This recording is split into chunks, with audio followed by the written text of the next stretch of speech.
Hi mga Cherry Blossom, welcome po sa ating YouTube channel. At ito ang ating vlog muna natin ngayon. Dapat hindi ko muna gagawin to.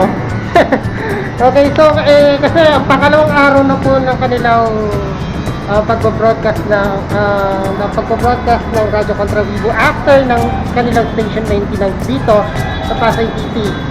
Nandito po tayo ngayon sa EDSA station papuntang Pilapil.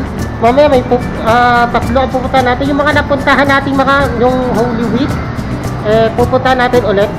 Teka, marumi na naman ang camera natin. Ayun, okay na. Ayan. So, okay, sa Pilapil muna tayo ngayon. Kung bago ka, Radyo Contra Vivo, welcome back po sa inyo. Ayan.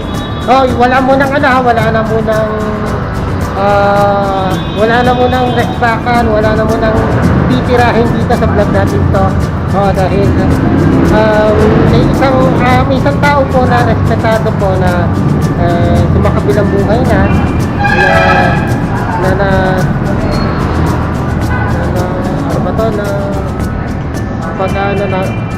yung nag-ambag sa mainstream media at siya yung tinatawag nating Father of the Pirate Radio, si DJ Ron Flores Cruz. Magbibigay po kayo tayo sa kanya. Nandito tayo sa Pilapil po ngayon at nakikinig po tayo both FM radio and online. So ito, at nandito na po tayo. May pupunta tayo sa tatlong lugar na natin mga Holy Week sa isang vlog lang po nito. Kung bago ka lang po sa channel ko, don't forget to like and subscribe and hit the notification bell para update po kayo sa mga videos na don't forget to like yung Facebook at follow me on TikTok. So, ano bang hinihintay natin? So, let's do this! Okay, nung Holy Week po, dito ako bumaba dyan sa Pilapil. Ay, ito na po yung kainan sa Pilapil. Ayan, dito pa, ayan. Yung una nating pinagvlogan dito sa dito po sa Pasay City. Ayan, doon ako bumaba. Chinek natin lahat yung mga nagpapasyon, no? Nagpapasyon pero wala po nagpapasyon. I think nasa looban yung mga nagpapasyon yan eh. So, it's a busy street. Nandito yung LRT, sumakay tayo. Kaya papunta dito, bababa. At ito na po, nandito tayo sa kainan sa Pilapil. So, may nakaupo na ata doon. Hindi ko alam. Meron na. But saan tayo pumesto na? Dito na. Ayan. So, ayan. Mamaya na tayo So, dyan talaga ako bumaba talaga. Sinadya ko talaga yan. At pangalawa, nahihilo na ako nyan. Noong mga oras na yon. So, ipapaliwanag ko sa inyo mamaya. Sa Baklaran tayo mamaya. Alright, ayan. Nagbabalik tayo dito sa Pilapil, sa Pasay City. Dahil sa ikalawang Lunes ng Radyo Contra Vivo. At nakikinig tayo sa parehong FM. Sonic Microplay, ayan, nakakali po siya. And then sa Itel Neo R60 Plus, ayan, mamaya magre-record ako, ayan. And also, ito bago po ngayon yung Soyes P60 mini phone. Dito rin ako nakikinig ng mga live streaming natin. Ayan, nakakonekta siya through Bluetooth. So, hindi ko kasi ginagamit itong malaking phone dahil ginagamit ko po ito for research. Ayan, habang nagre-research ako, may tayo nagba-vlog. Baka meron tayong mga information dito na baka merong affiliate station na naka-connecta rin dito mula sa main station ng Radyo Contra Vivo FM na ginagamit nilang ginagamit nila through live streaming. Baka may affiliate sa ibang station pa. So, hindi lang dito sa Pasay, Parañaque, Muntinlupa, Las Piñas, Batangas, kasi naabot ito ng 107.1 sa Southern Metro Manila dito. Ito yung pinaka-main. Baka meron tayong mahanap pa na mga sinasabi nilang affiliate o yung sinasimulcast na Radyo Contra Vivo dito or yung mga hookup kung ika nga or simul. Yung iba kasi sinasabi nila simul, tinatawag nila ay simulcast. Yung iba naman, tinatawag nila ay hookup. So, delay lang po dito sa sa iTel, sa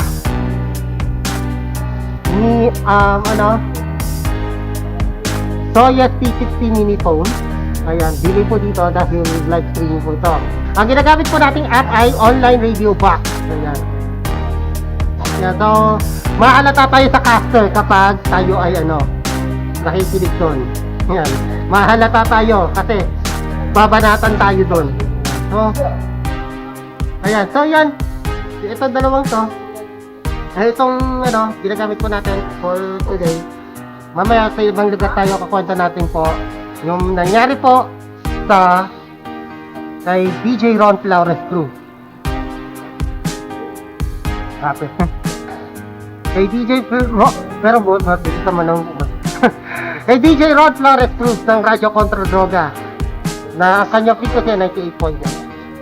Pero may matutunan tayo muna, mag-science muna tayo kung paano po umi-ere po ang isang FM radio station. Nakatulad nito, isang finding.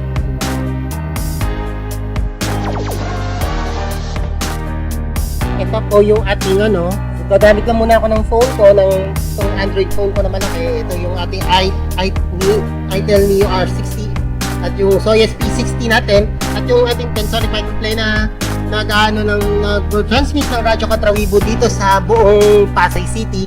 Paano po ba nagke-carrier paano po siya nagka-transmit ang isang FM radio station na katulad nito? Yan.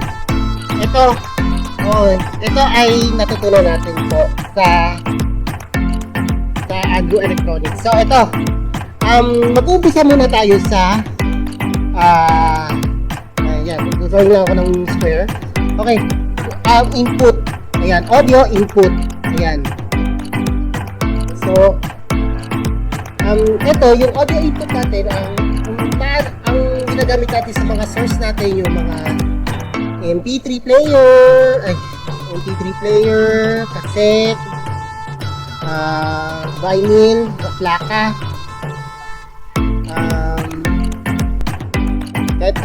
pag sinabi natin MP3, yung mga portable digital players, vinyl, or even microphones. Yan po yun. Pwede po yan sa input. Ayan. So, okay, yung audio input ay napupunta sa amplified. Okay, so yung preamp na yan, maaaring nakikita nyo yung preamp sa mga frequency ng mga speakers, ganyan. Ayan. So, yung mga hertz na gano'n. Ayan. So, paano magta-transmit po ito? So, dito pupunta yan. Ito yung ang audio frequency nito sa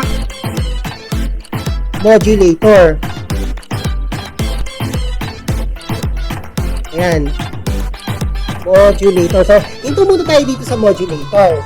So, yung modulator, meron po siyang kasamang oscillator.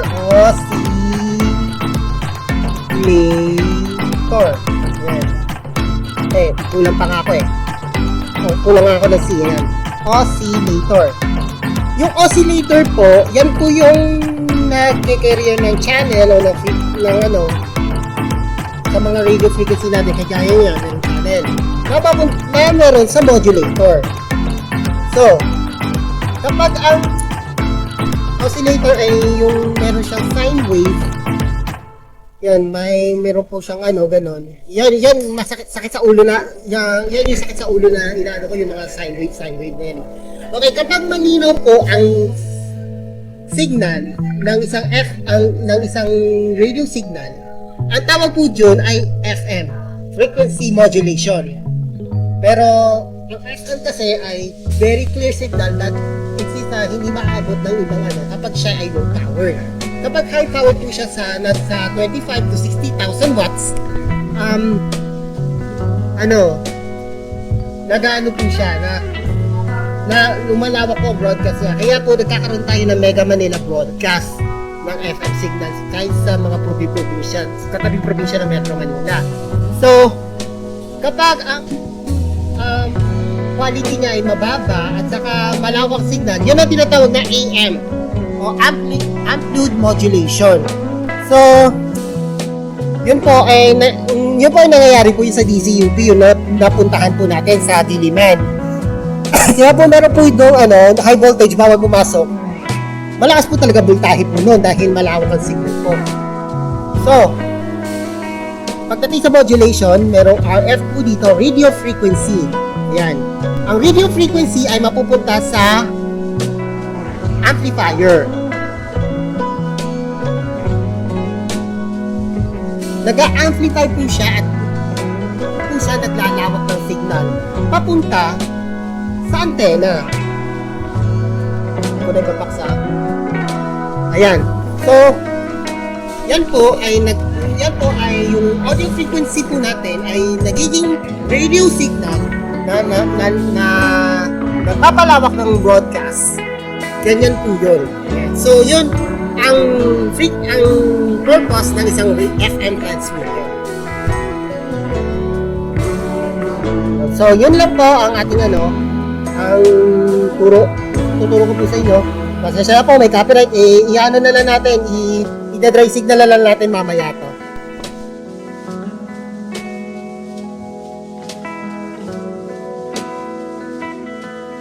So, next video po natin, i-ano natin. So, baklara po tayo. Okay guys, dito po tayo ngayon sa Baclaran kung saan dito tayo nag Good Friday noon. So, ito, abot pa rin sila dito sa Baclaran. Yan, ilano ko na yung volume yan. So, okay, so ngayon, napakatahimik po dito sa Baclaran dahil ito po ay tahanan ng Diyos. Yan, so dito tayo nag vlog nag Good Friday vlog dito po sa mismong simbahan na to. So, popular na simbahan po ito sa Baclaran, sa Parañaque, dito sa Baclaran. So, tayo po ay naglalakad ngayon habang pinapakinggan natin sila both FM at ayan, ebidensya po nila loudspeaker ko lang po dito sa ating Pensonic at saka sa Itel Neo R60 natin. Ayan. At syempre, timing muna tayo ngayon. Papatayin ko muna yung radio natin dito. And habang tayo nakikinig sa headphones, dito po ayan, may sinasagawa silang video. Dito tayo nag Good Friday. Ayan. So, yung mga kapatid natin Katoliko, kung kayo nagsimba dito, dito po tayo ngayon. Tahimik lang po tayo, tahimik po dito. Mga 2 minutes lang po yung video po natin, tapos labas na tayo kaagad, no? Respeto natin sa... Okay, so bukas po ang simbahan po para sa mga nagdadasal, sa mga panalangin, at syempre panalangin po natin yung mga biktima po ng lindol sa Mindanao. Yung radio station po dyan nag-collapse din, yung Love Radio General Santos. So mamaya mag-ano rin ako doon, so sa ating shorts natin sa YouTube or sa Reels or sa TikTok. Yan, labas na tayo kagad. May ba't dito sa pala po dito sa Baclaran Di ko alam kung fiesta po nila rito. So magtatanong na lang ako sa mga nagtitinda ng sampagita rin dito. So may banderita sa kagad Di ko alam kung kailan fiesta dito. Ewan ko kay Noriko Masuno kung gusto niyang umattend dito. Baka may fiesta. Yan, I think lang yun lang. At saka dito rin nangyari yung station maintenance ng Radyo Contra Vivo, nawala sila sa live streaming. Tapos yung FM radio nila naka-silent lang. Yon, nangyari po yon. So I think meron nandiyan na po sa ating YouTube channel po natin sa Radio Air Check at saka sa ating vlogs. Yan, sa ating Holy Week special, nandun na po yun. Yan. So, yan.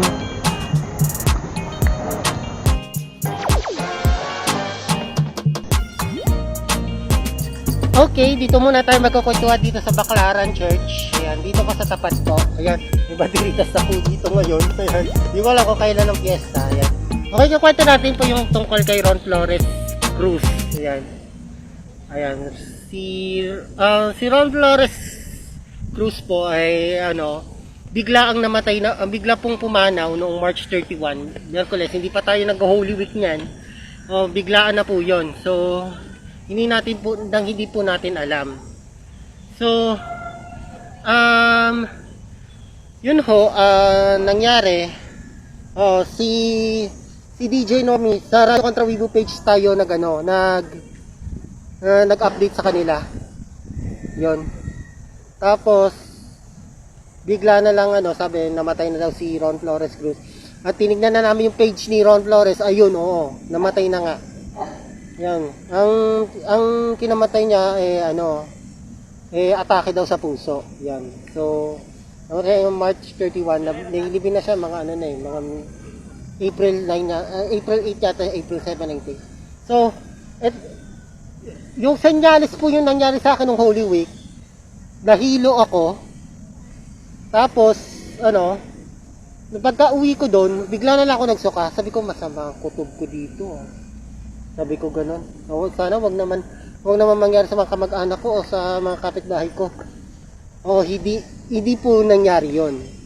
So, ang nangyari yun, yung kay DJ Ron, yun na yung senya, yun yung pamaihin na namatay na kaagad siya. Kasi ang kinamatay ata sa puso, bigla high blood. Malapit kasi airport dito, naiya. Yan. So, okay, tuloy natin yung kwento. So, ng 3 minutes. So, yun nga, agad sa Good Friday at saka Black Saturday, tiniis ko nila yung hilo. Kasi meron akong dalang menthol ointment. Na hindi pwedeng sabihin yung brand, ayan. Yung patanggal ang hilo. So, yun. Nangyari, nabalita namin wala na si DJ Ron. No? Kaka-featured lang natin siya sa top 5 sa ating YouTube. Ayun, wala na siya. Yun na. Kaya ganun talaga ang buhay. Kung kailan tayo, kung oras natin, kung kailan tayo kukunin na tayo. Yan, yun lang. So, ang Diyos nang bahala sa atin. Yan. So, ganun talaga, buhay ng tao talaga eh. Yun lang.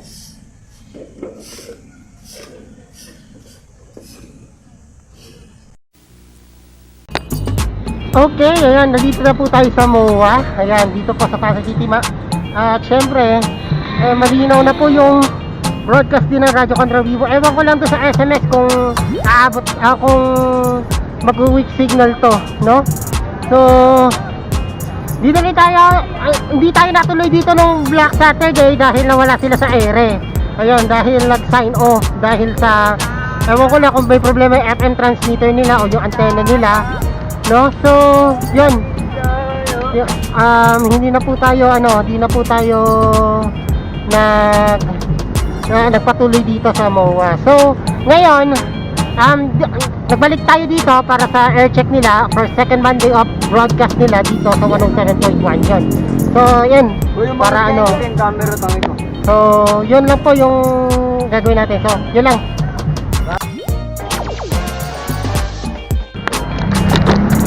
Okay, dito na tayo naglalakad ngayon sa malapit sa SMS Convention Center. Hindi tayo makakapasok dito sa mga na to dahil magkukulob yung ating yung signal ng recording. Pero pinatay ko muna yung ating radio sa loudspeaker sa Pensonic Microplay dahil narinig ko na dito sa ating headphones. Ayan. Sa recording pa. So, eto, yung sa Radio Contra Weibo naman, binago na, meron po silang binago doon. Yung pag isang oras naman, nagpapalabas, nag-air sila ng weather report. Ayun, meron na silang weather report. Okay, so, yung mga kanta nila na uncensored, pinapatugtog nila 30 minutes lang. Yan. So, during the 30 minutes break ng music. Ang tawag po doon ay sing time. Ayoko mo sabihin yun ha. So, yung kanilang segment na yun. Ayun. Puro mga uncensored songs ang pinapatugtog po nila. So, yun lang po ang binago nila. Yung mga playlist same pa rin. Pero may mga bagong mga bagong songs, mga bagong anime na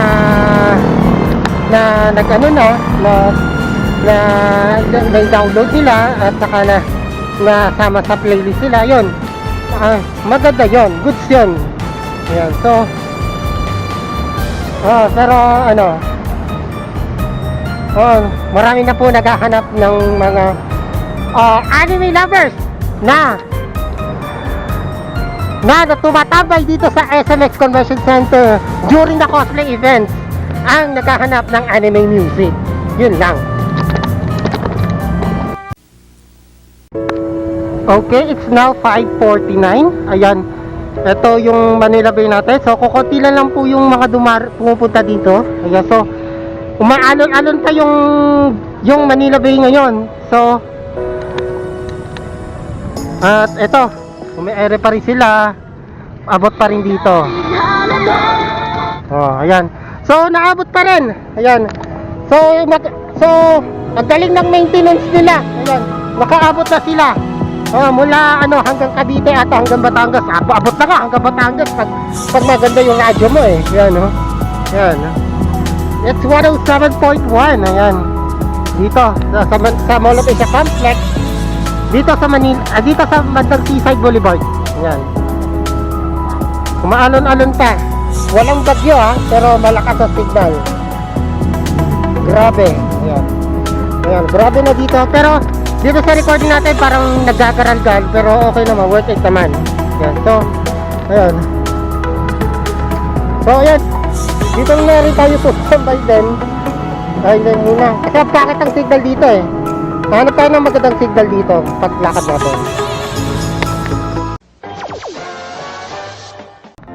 Well, habang tayo ay nagtatambay dito sa Seaside Boulevard, kaya may kasama tayong pusa dito. Kaya lumayo siya sa atin. Ayan. So, sayang. Woo! Ayan. May pusa. Ang dami kaya pusa dito sa MOA. Ayan. Pati yung lalaking yun, nakaputi na yun, may katabing pusa rin yun. Nasa likod lang. Ayan. So, okay. So, yun na po yung ating hanggang dito sa MOA. Ayan. Abot pa rin tayo. Ayan. Abot pa rin ang radyo kontra Weibo dito. So, 107.1. Ayan. Binaba ko yung antena niya dahil ginagamit natin siya. Ayan, malakas na dito sa kinauupuan natin and then dito sa recorder natin. Ayan, so okay, maraming salamat po sa inyong pagsubaybay sa ating YouTube channel Nako. Ay, ito pala, may sasabihin pala ako. Ayan. Bago tayo magpasalamat. Okay, so may dumadaan. Yung pagpapatayo natin ng radio station natin, ayan. I think maudlot yun dahil yung sponsor natin hindi pa nakasweldo. Ayan, so sa ngayon, planado. At sa solar, gagamitin natin yung solar. Ay, may pusa, ayan. Yung gagamitin natin, kuryente sa pagtatayo ng radio station, pag-operate ng radio station ay solar panel tayo, solar energy. Yung mga nagsasabi sa Meralco na delikado daw ang mag-solar, ay sorry pero sasabihin ko talaga ito sa Meralco. Aangkinin nyo ba ang araw? Yan ang araw ayan. Binabayaran nyo yan, yung takso yan sa araw. Ayan araw yan araw. Hindi lang nakikita yan.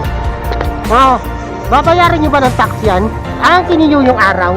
Ito masasabi. Yan na nga yung yan po yung ang solusyon sa pagbababa ng pagtitipid ng kuryente ng mga tao ngayon. Kaysa sa gumamit sila ng Meralco araw-araw. Ayan. Ayan, ito yung yung solar panel na ginawa niya, na ginamit ni DJ Ron Flores Cruz yan. Yan yung legacy niya sa solar powered radio station na tatayo. Solar panel.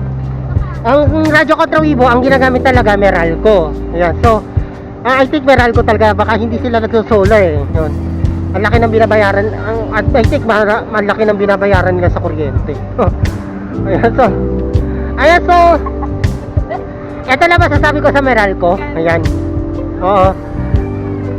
Ito ang masasabi ko. Ayan, uncensored, hindi ko na yung uncensored to. Putang ina nyo, Meralco. Ayan. Ayan baka maminsa ko ng radyo kontra Weibo Ayan, namura ko na sila. Oo. Dahil the sun is free, not yours.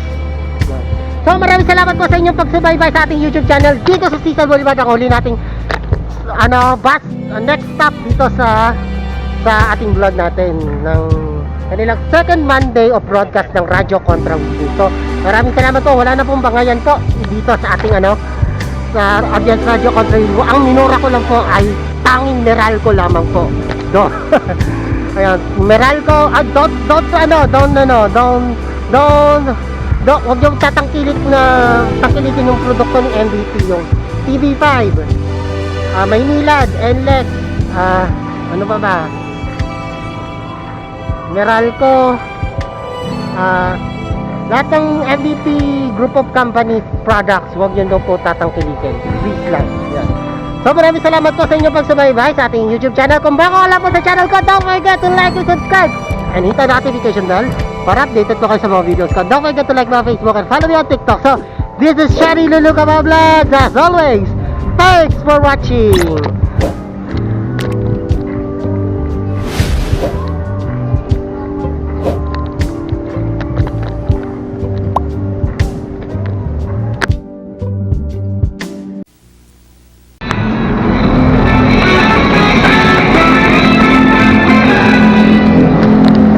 Habang nakikinig tayo ng Radyo Kontra Weibo, mamimili muna tayo dito sa pinakasikat na everyday grocery dito hindi lang dito sa Pasay, pati din sa buong Metro Manila. Bibili rin ako dito doon sa Valenzuela City, dito sa Dali Everyday Grocery. Lahat ng mga murang na bilihin dito, patok to patok sa inyo. So, meron naman yung mga ibang brands dyan na akala mo yung brand na nakasanayan mo na mahal, ito na yon. So ito ang sagot sa mga gastusin mo, itong Dali Everyday Grocery. Bumili na kayo rito sa Pasay City, or kung kayo ay malayo dito sa Pasay City, meron naman ibang branches dito. Yan lang.